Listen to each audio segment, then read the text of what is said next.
Vamos, nesse momento, estudar a lição 9 da revista 65 do CETEMIT, Departamento Ministério de Ensino da Palavra de Deus. O título da lição é A Prisão de Paulo em Jerusalém. Nós acabamos de estudar a conversão de Paulo e já vamos entrar para a prisão de Paulo, como que fosse para Atos finais de Paulo.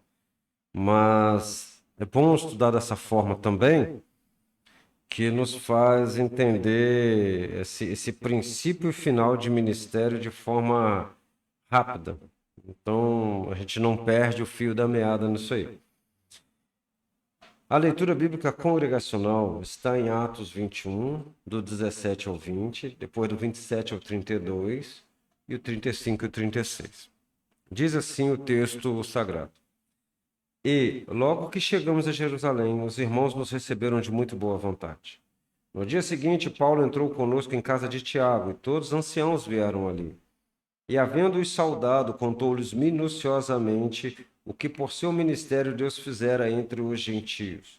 E, ouvindo eles, glorificaram ao Senhor e disseram-lhe: Bem vês, irmão, quantos milhares de judeus há que creem, e todos são zelosos da lei.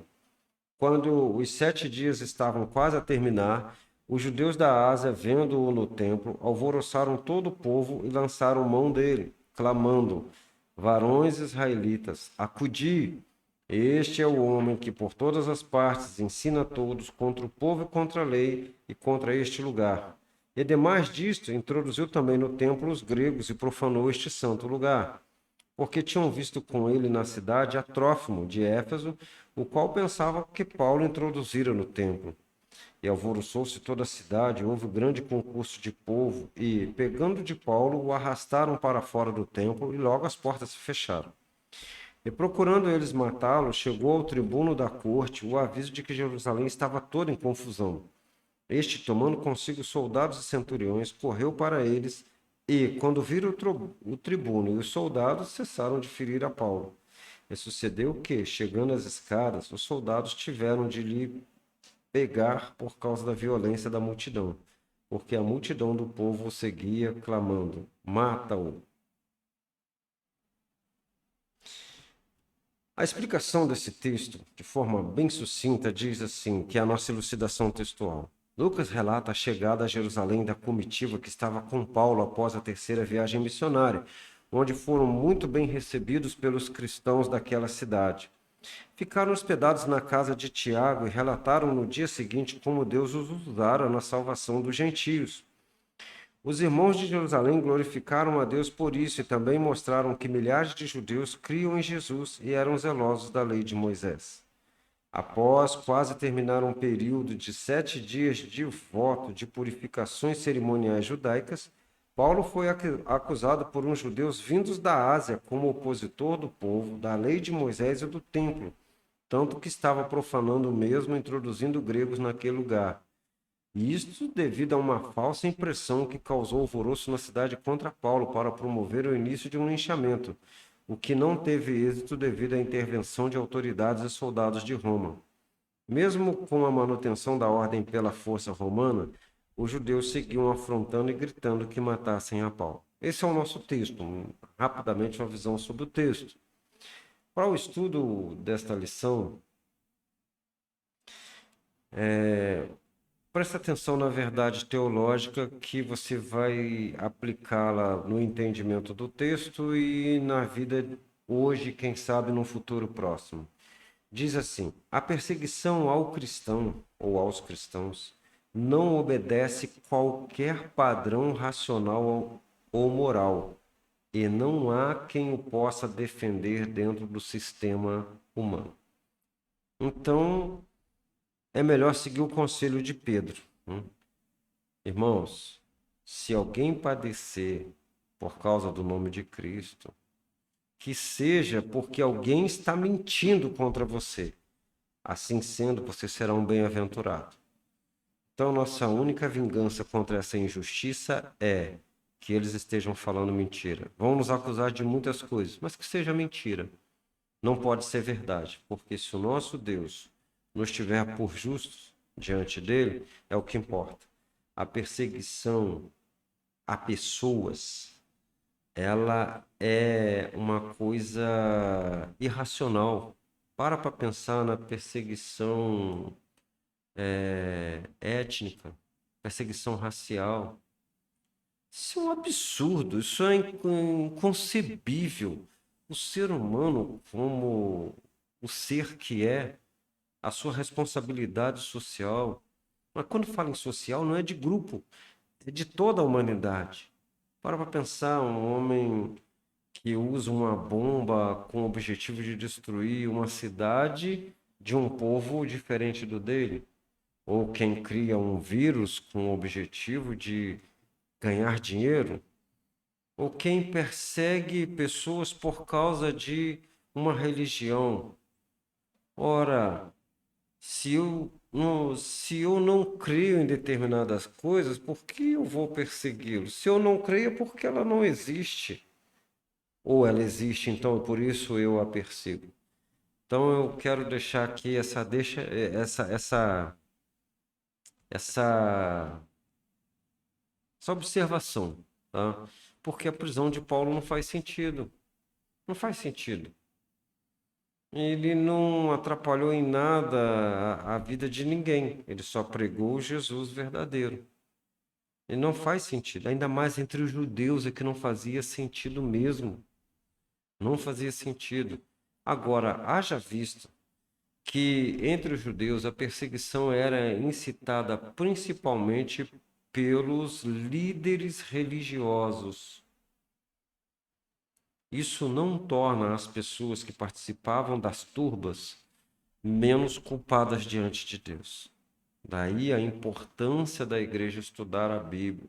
Cada pessoa estudar a Bíblia, ir para os cultos de ensino e estudar a Bíblia, levar o assunto para casa e estudar. E estudar até a Bíblia falar com você como ela é. Porque as pessoas não fazem isso, delegam a sua responsabilidade para líderes, e esses líderes inescrupulosamente estão fazendo o que querem para fazer comércio com as pessoas. Mas isso não torna essas pessoas inocentes. Toma cuidado, eles vão pagar, mas quem seguir os seus falsos ensinos também. Por causa dessas falsidades ideológicas, Paulo foi preso. Tá? Nós vamos dizer, mas isso foi um propósito divino. Sim, Deus usa as loucuras humanas para os seus propósitos. Mas precisava de haver essas loucuras. E como nós falamos sobre um povo que estuda a palavra, nossa primeira leitura semanal, na segunda-feira, é em 2 Crônicas 17, do 7 ao 10, que vai falar sobre um período em que Josafá mandou ensinar em Judá a lei do Senhor. E os levitas iam por todas as cidades ensinando a palavra. Tá? E veio o temor do Senhor, então, sobre todos os reinos das terras que estavam, os povos ao redor de Judá, e eles não guerrearam contra Josafá. Então, olha aí um benefício da palavra de Deus. Aí nós vamos entrar no assunto da perseguição. Mateus 2, que é o assunto da terça-feira, vai nos levar para já um início de perseguição. Quando, do nascimento de Jesus, ele já é perseguido. Né?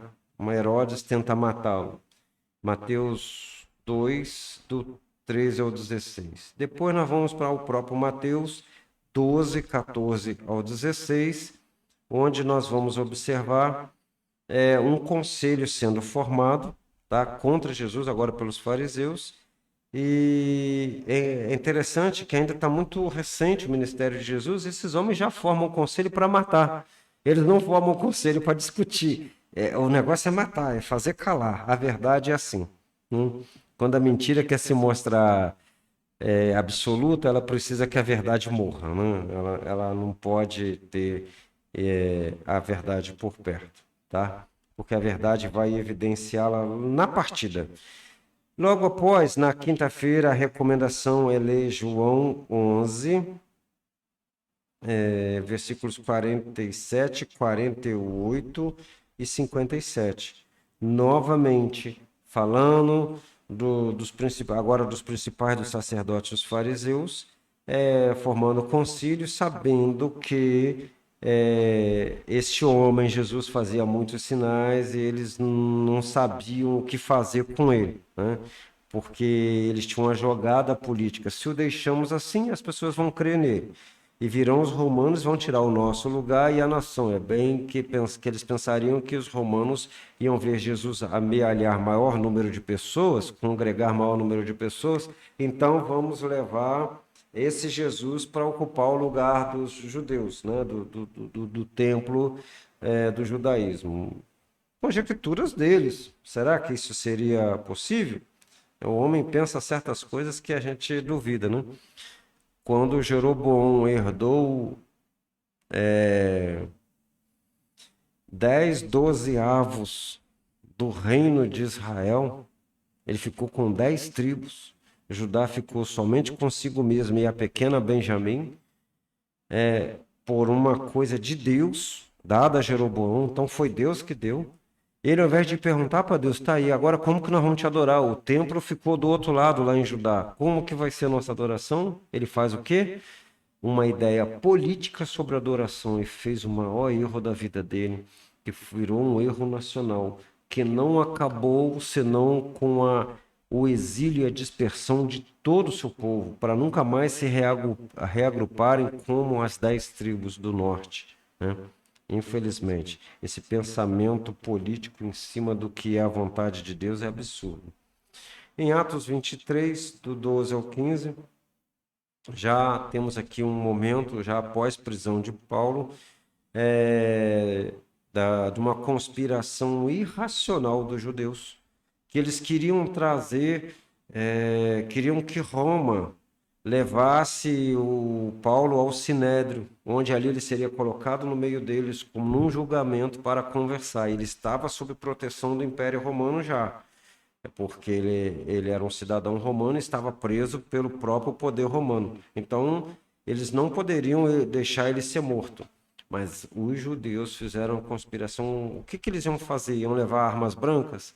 Né? Chegar lá, a hora que Paulo estivesse depondo alguém, um religioso suicida, né, que seria um terrorista da época, ia correr na direção de Paulo, esfaquear Paulo, fazer alguma coisa assim, mesmo sabendo que ele ia ser morto, é algo que a gente não sabe como que seria, mas é por aí que anda a irracionalidade dos perseguidores. Hebreus 11, do 33 ao 40, vai falar dos heróis da fé e de quanto esse mundo não é digno de tais pessoas, né? Então, nós entendemos que Deus tem algo melhor para aqueles que permanecem na fé, mesmo no meio da tribulação chamada perseguição. Já tem tribulação de ver a perdição do mundo, a tribulação das condições sociais, financeiras, econômicas, né? As tribulações das enfermidades que assolam o mundo inteiro e por aí afora, mas o cristão ainda tem essa perseguição vindo sobre a vida dele. Ela é branca em alguns lugares, né? Branca que queremos dizer, como se fosse anônima, branda, mas ela é eficaz no que se propõe. Lembrando aqui que toda perseguição, por mais bruta que seja, o objetivo por trás da perseguição não é matar. A perseguição tem por objetivo fazer apostatar da fé. Esse é o objetivo maior, ok? Vamos lá então para a nossa introdução, que diz assim: a prisão de Paulo mostra mais um capítulo da resistência a Jesus, o Messias prometido. Não houve apresentação de acusações formais e verificáveis, e, sem direito de defesa, os judeus de Jerusalém e de outras partes do mundo que ali estavam para uma festa religiosa o condenaram à revelia e queriam executá-lo com as próprias mãos.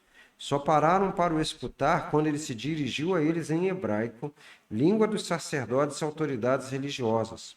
O povo falava mais em aramaico, uma variedade herdada, uma variação herdada do exílio, e o grego koiné, uma linguagem mais popular, oriunda também da dominação grega. Ficaram por um tempo embevecidos com uma exposição, ainda que contra eles, na sua língua materna. O povo é muito doido mesmo. Poderem ouvir, se aproximar do que perderam com as guerras, uma parte de sua identidade, a língua. Olha como que a língua é importante. A linguagem é importante. O hebraico é uma língua que sofreu muito com as guerras, com tantas coisas, e ela não se perdeu. Vale aí essa informação aí para nós pensarmos na nossa língua portuguesa, que sofre tantos ataques. Não é porque nós perdemos a soberania nacional para um outro país que fala uma outra língua. É triste que os ataques são de dentro, né? E esse povo aqui, eles sofreram as guerras e eles, quando ouviram Paulo falar em hebraico, eles ficaram como que paralisados, como que olhando para algo que um dia eles perderam e vendo na frente deles aquele homem expor numa linguagem materna, que deveria ser a linguagem deles, mas a linguagem deles já estava misturada com outros povos. Então, fica aí a observação. Aliás, eu tenho hábito de falar fica aí, né? A observação, sempre falando de forma figurada. O poder da religião assumida pelos acusadores era tão patente neles que não havia espaço para pensar na hipótese de haver erro irreparável depois de Paulo morto. Então, se imagina, depois que ele morreu, e se eles vissem que estava errado? Já era. Eles estavam como que cegos, não podiam enxergar que o mesmo Deus que havia revelado a lei a Moisés em Sinai deixou um espaço para a vinda de um profeta igual a ele, e que este deveria ser também ouvido. Isso está em Deuteronômio 18, 15, 18 e 19. Eles estavam diante de um momento de revelação, um passo além na aliança, mas que foi preterido por convicções petrificadas. Eles simplesmente arrumaram suas convicções e acharam que tinha que ser do jeito deles. E pronto, não foi mais adiante. Entendeu? O próprio Jesus, quando está entrando em Jerusalém, vai dizer a respeito de Jerusalém: Ah, se tu conhecesses também, ao menos neste teu dia, o que à tua paz pertence. Mas agora isso está encoberto aos teus olhos. Olha só, estava encoberto aos olhos dele. Essas convicções petrificadas eram oriundas de corações que sabiam a letra da lei, mas que negavam o espírito da mesma. Por mais que se advertir, por mais que os apóstolos também falassem, os próprios profetas do passado falavam, mas parecia que não adiantava. Bom, nós vamos nesta lição falar em 3 pontos sobre essa prisão de Paulo. O primeiro ponto é refletindo a própria vida de Jesus, tá? A própria vida de Jesus, o que ele fez, tá? A vida de Paulo vai refletir a vida de Jesus. Jesus foi perseguido, ele também. Injustiçado, ele também. Paulo fora avisado do que ia acontecer. Então ele não abandonou o evangelho sabendo que ele no mundo teria aflições. Ele foi adiante. Ele foi avisado na largada. Quando ele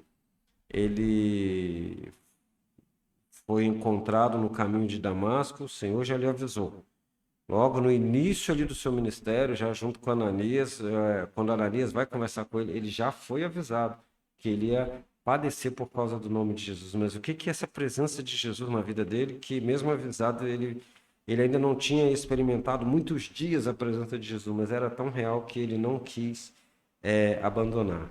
E o ponto 3 é trazendo sobre si a ira divina. E não é sobre Paulo aqui, é sobre os perseguidores, né?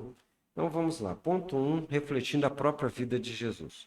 O próprio Senhor Jesus avisou que seguir a ele não seria fácil. Se ele foi perseguido, devido à palavra que proferia, palavra essa que mostrava o caminho de volta para o propósito da criação, um povo que escolheu não servir mais, não queria mais, escolheram ser Deus no lugar de Deus, quanto mais difícil seria para seres humanos comuns saírem das trevas da rebeldia para o reino da luz e do amor do Filho amado, e terem que conviver com aqueles que insistem em afirmar que alcançarão seus intentos. Então, é esse paradoxo. Você saiu daquela escuridão, onde aqueles intentos não seriam alcançados de jeito nenhum, mas você vai ter que conviver com as pessoas que ainda estão naquele lugar. É um lugar espiritual, de trevas. Elas andam entre nós fisicamente todos os dias, trabalham conosco, nós fazemos comércio com elas.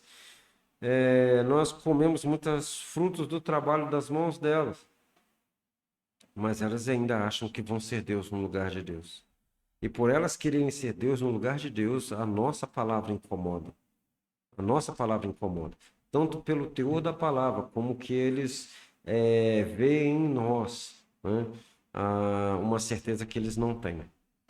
Jesus enfrentou o tempo todo do seu ministério em carne essa oposição. Não basta para o perdido o seu estado de condenação diante de Deus. Ele insiste em atacar os que conseguem sair da mesma situação sendo livres. A liberdade do cristão parece doer mais naqueles que estão em grilhões de pecados e trevas do que seu próprio estado. Então a perdição deles não lhes dói tanto quanto olhar para o crente ser livre. Olha só. Eles podem sair de lá quando quiserem, pois a porta está aberta por Jesus, mas entendem ser certo atacar os libertos visando igualar a sua situação. Nada entendem de liberdade e procuram aprisionar os que Jesus libertou. Isso está muito claro em Gálatas 4, versículos 26, 28 e 29. É muito claro isso aí, né?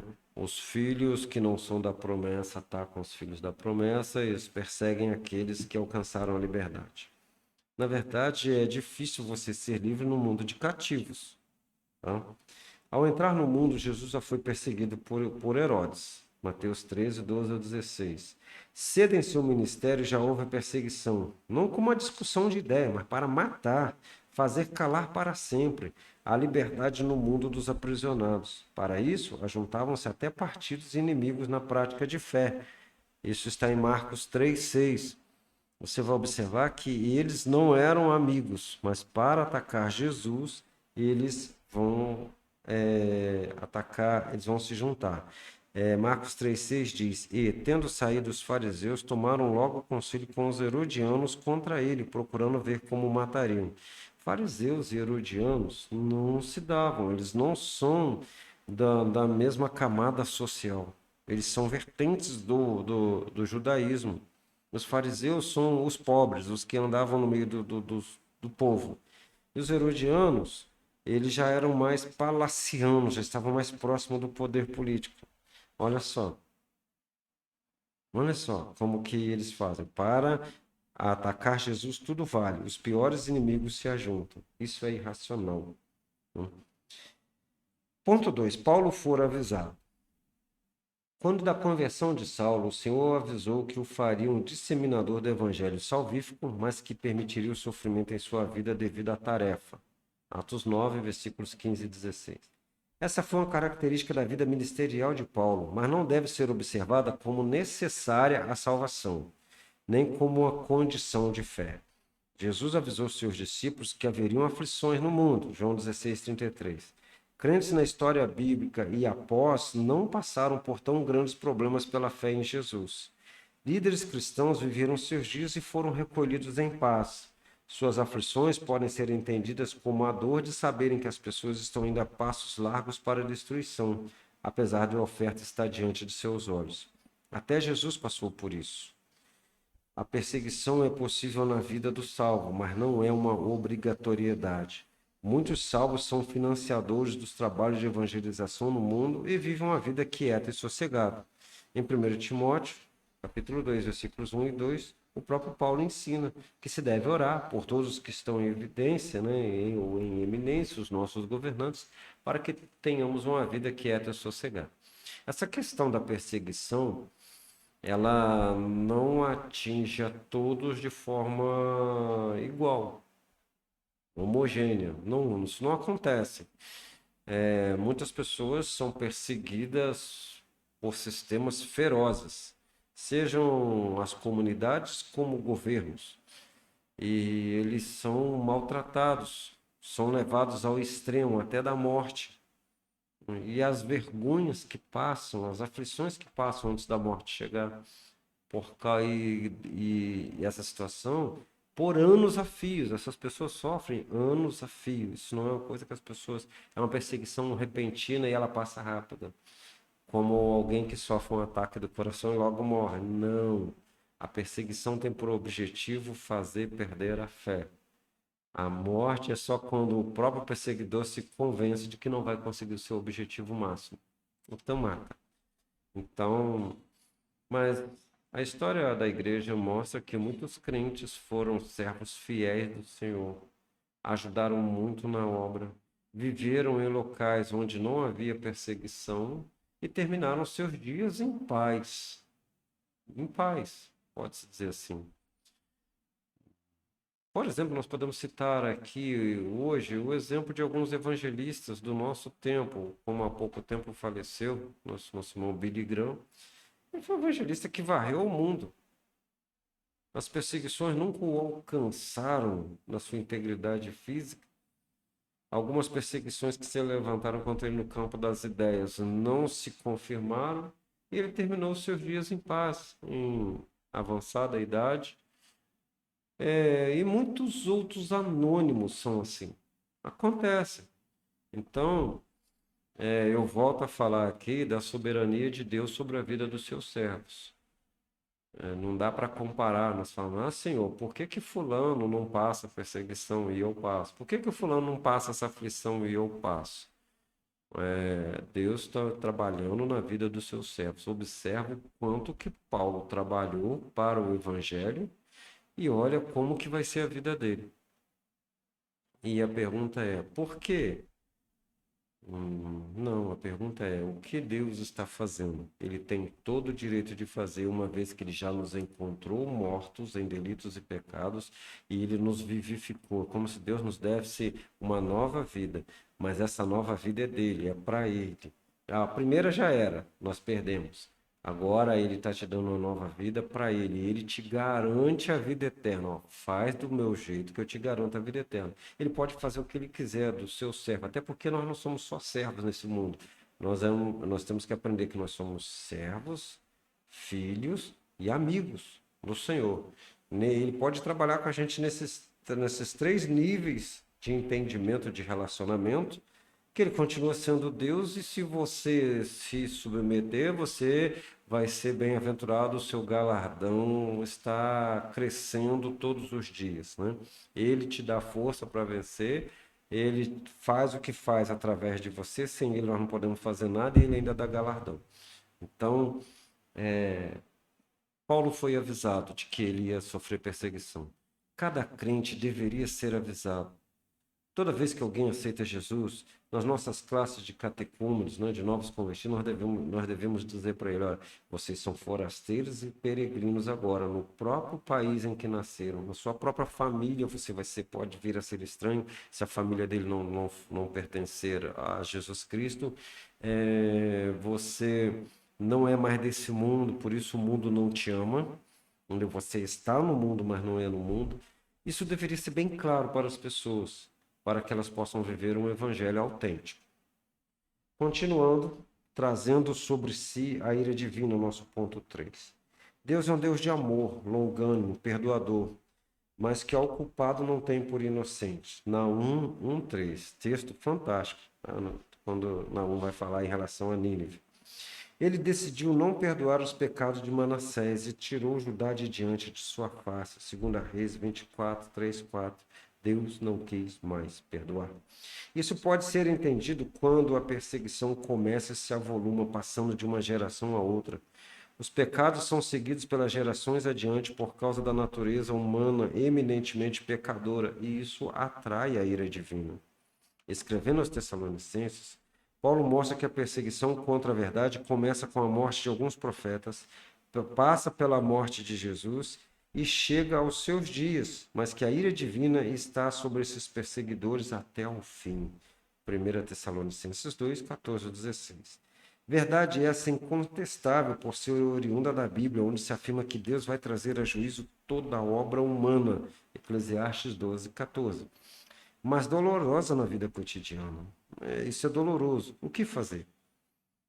Não se pode entregar a segurança da vida do cristão ao sistema humano, ainda que esse seja ordenado por Deus, conforme mostrado em Romanos 13, de 1 a 7.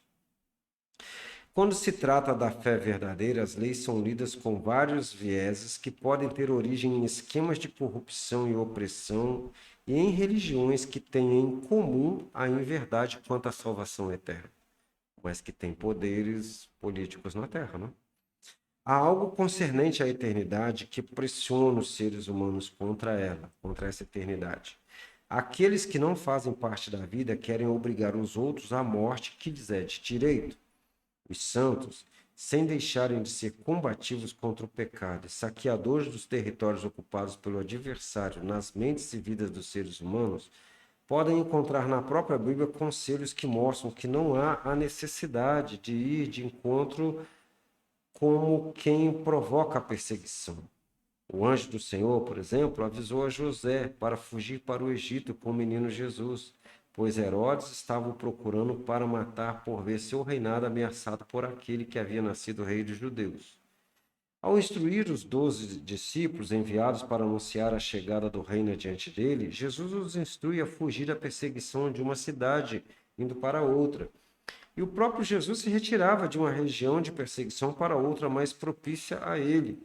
Em Mateus 12, 14 e 15, nós vimos isso aí. No livro de Atos, a fuga da perseguição fez com que a igreja avançasse sobre regiões de Israel e do mundo pagão. Isso tem várias referências que mostram que os que iam sendo perseguidos, eles fugiam de uma cidade para outra e lá eles pregavam o evangelho. A perseguição fez com que o evangelho se espalhasse muito rápido. Tá? Vamos a umas perguntas. Em Atos 21, 10 a 14, o profeta Ágabo foi usado por Deus para avisar Paulo que ele seria preso em Jerusalém pelos judeus e entregue aos gentios. Certo? Se foi, Paulo acertou em insistir na viagem para Jerusalém ou ele menosprezou Ágabo? Se deixasse de ir, o desfecho seria outro em todos os sentidos, tais como viagem para Roma, dificuldades nessa viagem e alcance da pregação?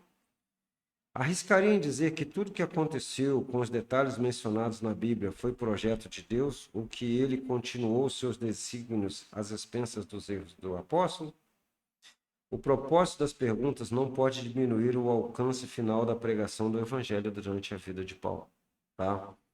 Então, perseguição é uma coisa complicadíssima. Algumas pessoas, eles caem em determinados locais de perseguição sem querer. Na hora que vê, eles estão naquele contexto. Isso falando de evangelho. Então, Paulo, eu vou deixar essas perguntas para os professores, para qualquer um que quiser discutir, usando a revista nas suas classes. Mas, no início da igreja, na história da igreja, já pós-apostólica, se tinha um romance com a perseguição. E isso trouxe até um problema para a igreja, que ela teve que se reunir para ver o que ia fazer. Olha o que acontecia. As pessoas entendiam, os cristãos verdadeiros entendiam, que o ápice da vida cristã na terra, entrar na glória, era ser mártir por causa do evangelho. E alguns desafiavam os poderes constituídos, os religiosos de sua época, desafiavam, dizendo que eram cristãos. Eles afrontavam em nome de Cristo. Então, ou seja, eles procuravam a perseguição.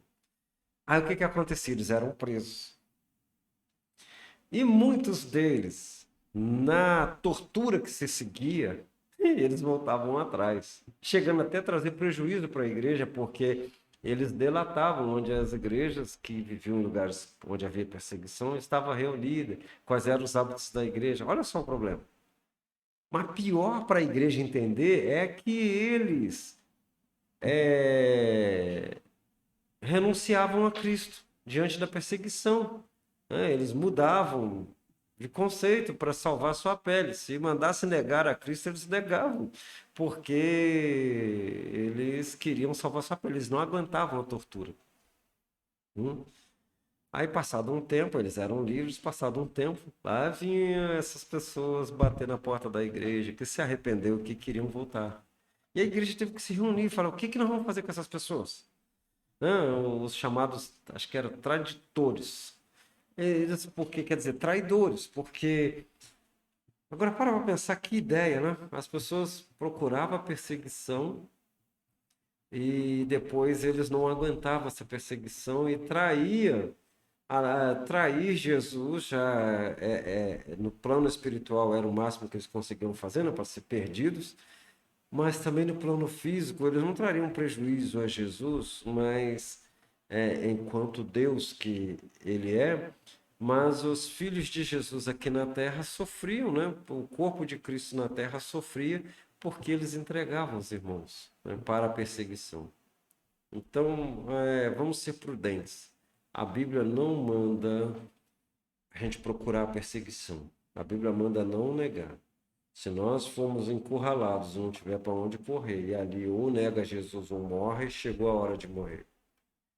Mas ele não manda você ir lá atrás do perseguidor e falar: olha, eu aqui, eu quero morrer como Marte, né? Vê o que você faz aí para mim, né? É como se fosse para comprar uma medalha de Marte, sendo que não era o desígnio de Deus fazer aquilo ali. Então, que nós, como cristãos, e agora muito mais na, no tempo em que a mentira está sendo convertida em verdade, a verdade que o homem quer ouvir. Então, quando nós falamos de Cristo, nós somos pintados com as piores cores, das piores formas, como sendo mentirosos. O que é que nós temos que fazer? Nós temos que falar a verdade, esquivando-se das flechas. Nós temos que ser apologetas, temos que realmente defender a fé contra as distorções, temos que ser evangelistas, temos que ser aqueles que expõem a mentira, a Bíblia manda denunciar, mas de forma inteligente, de tal forma que se nos perseguirem e nos alcançarem, seja uma permissão de Deus, uma permissão do próprio Senhor Jesus Cristo, seja um modo dele estar tratando. Algum irmão vai pensar: poxa, mas será que eu estou em pecado, por isso eu estou sendo perseguido? Eu não diria tanto. Eu diria que um outro lado para você olhar é que Deus está aumentando a pena do perseguidor. Ele já é perseguidor no seu interior, Deus só está mostrando como quem ele é. E para isso ele pode usar os seus servos. Os seus servos são salvos. O máximo que vai acontecer na terra é a separação da vida, da alma e o corpo. Mas a alma estará para sempre com o Senhor. O que Deus está fazendo com o perseguidor é mostrando o seu erro. Vai ficar evidente no plano físico, já não vai ficar mais no seu interior. Mas que Deus faça como fez com Saul, né? Convertam, que muitos perseguidores que já mataram muitas pessoas, já foram covardes com crianças, com mulheres, fizeram atrocidades absurdas, que se convertam assim como Saul. Eu acredito que aqueles que foram perseguidos, que morreram numa fé singela em Jesus, terão o maior prazer, vão se sentir vingados, sabendo que os seus perseguidores, aqueles que os mataram enquanto nessa terra, se converteram. Então a perseguição, essa prisão de Paulo traz assim uma ampla variedade de dissertações sobre a vida da igreja. Nós diríamos que naquele tempo eles eram quase bárbaros, né? Que modo esquisito de fazer. Logo pega a pessoa, quer matar, eles num julgamento assim meio a revelia. Mas não é isso que está acontecendo hoje em países que têm constituição, que têm tribunais excelentes, juízes super bem pagos, né? E eles distorcem a lei por causa de suas convicções. Não é por causa do que a lei diz. O que a lei diz era para ser analisado de forma até matemática. Bastava. Se a lei fosse analisada, a lei que nós temos, a Constituição fosse analisada de forma matemática, nós não teríamos perseguição contra os cristãos. Mas por que que temos? Porque até a lei humana está sendo distorcida.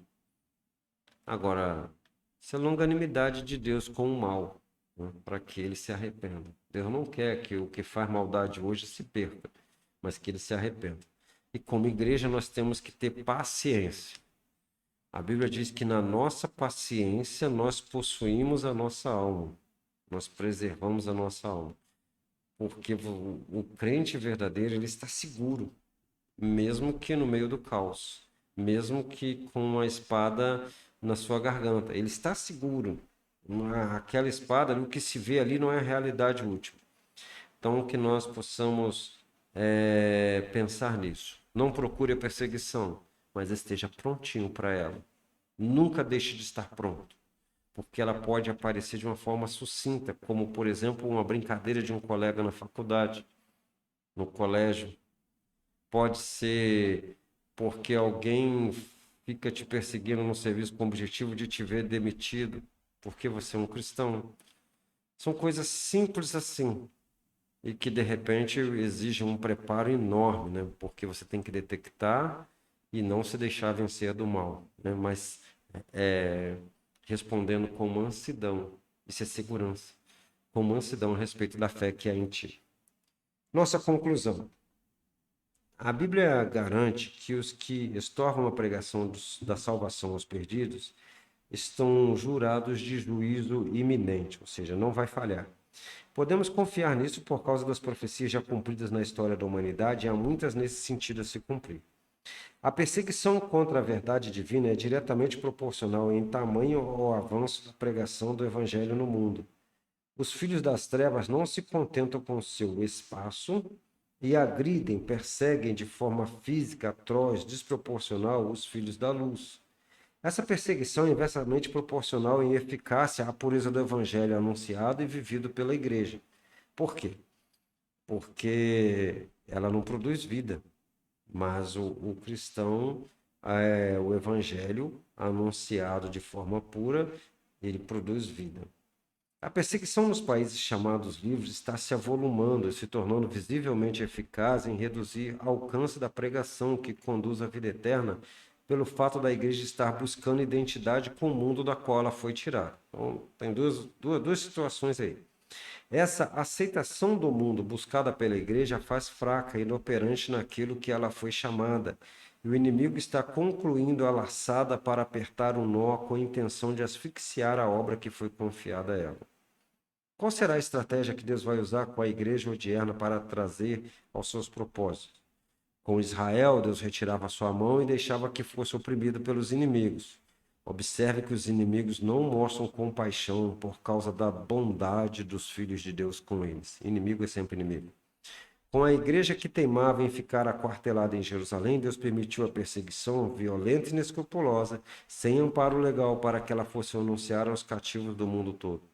Sabemos que os tempos finais da igreja na terra não serão sem dores, mas oramos para que a mesma não atraia o castigo com açoites dos homens sobre si, mas que tenha destreza na ciência dos tempos. Então, que nós não nos deixemos levar pela mistura com esse mundo para tentar enganar o mundo tendo uma aparência do mundo. Que nós sejamos purificados pelo Evangelho. E com relação aos problemas, às perseguições, é muito próprio esse texto aí, 1 Crônicas 12, 32. Esse texto vai falar quando Davi está assumindo o seu reinado após a morte de Saul, está assumindo o reino de Israel, que todas as tribos vão se apresentar a ele, lá em Hebrom. Parece que ele está em Hebrom. E aí, todas as tribos vão mostrar a quantidade do seu exército, a sua força militar para Davi, para agregar a Davi. Mas da tribo de Issacar não é relatado a força do exército. Não quer dizer que não tinha um exército, tá? Mas é interessante que o que é mostrado ali, o que é dessa tribo, o que é evidenciado como o mais importante para Davi é que eles tinham homens destros na ciência dos tempos para saberem o que Israel devia fazer. Então eles enviaram desses homens 200 de seus chefes e todos os seus irmãos que seguiam a sua palavra. Então, esses homens sabiam o que Israel deveria fazer no tempo em que eles estavam vivendo. E a igreja, que Deus conceda à igreja ser destra na ciência dos tempos, para se posicionar frente ao mundo e frente ao Deus que a salvou, que a chamou. Que a igreja saiba se posicionar. Se os tempos são de bonança, que a igreja saiba se posicionar sem perder a salvação. Se os tempos são de dificuldade, que a igreja saiba se posicionar sem negar a fé, sem perder a salvação. Que a igreja tenha essa ciência dos tempos. Nós estamos no ano de 2023, século 21, e nós não sabemos quanto tempo ainda temos como igreja, corpo de Cristo na face da terra, antes da vinda de Jesus para buscar a igreja. Mas que seja quanto tempo for, que a igreja tenha a ciência dos tempos. Amém? Que Deus abençoe a todos, em nome de Jesus.